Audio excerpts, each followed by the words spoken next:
அதாவது இந்த படத்தை எடுக்கும்போதே ரசிச்சு ரசிச்சு எடுத்தாங்க போல. ஒவ்வொரு சீனும் சரி, சினிமோட்டோகிராஃபிலாம் சூப்பரா இருந்தது. இந்த படத்தோட ஹீரோ வந்து ஒரு டாக்டரா இருப்பாரு. இவருக்கு வந்து உலகத்துல யாருமே பண்ணாத ஒரு விஷயம். இறந்து போனவங்களுக்கே உயிர் கொண்டு வரணும் அப்படின்னு சொல்லி முயற்சி எடுத்துட்டு இருப்பாரு. அதோட விளைவா ஒரு கிரியேச்சரை வந்து அவர் உருவாக்குவாரு. எப்படி உருவாக்குவார்னா, இறந்து போனவங்களுடைய பாடி பார்ட்ஸ் கொஞ்சம் கொஞ்சமா எடுத்து அதை வச்சு ஒரு மனுஷனையே உருவாக்கிடுவாரு. இது வரைக்கும் படமே புதுசா இருக்கேப்பா அப்படின்ற மாதிரி இருந்தது.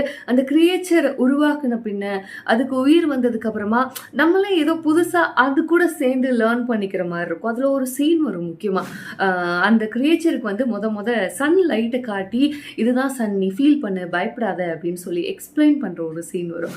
அதே சீன்ல கட் பண்ணி அப்படியே கிளைமேக்ஸ்க்கு கொண்டு வந்தா ஒரு பெரிய பெரிய பிரச்சனை முடிஞ்சதுக்கு அப்புறமா அந்த நைட் முடிஞ்சு அந்த சன் வரும்போது அந்த சன் லைட் அதை ஃபீல் பண்றது நமக்கே ரொம்ப சாட்டிஸ்ஃபைடா ஹாப்பியா இருந்தது அந்த படம் பார்க்கும்போது. அந்த கிரியேச்சர் வந்து மான்ஸ்டர்னு சொல்லுவாங்க. ஏன்னா ரியல் மான்ஸ்டர் யாரு அப்படின்றத படத்துல ரொம்ப அழகா எக்ஸ்பிளைன் பண்ணியிருந்தாங்க.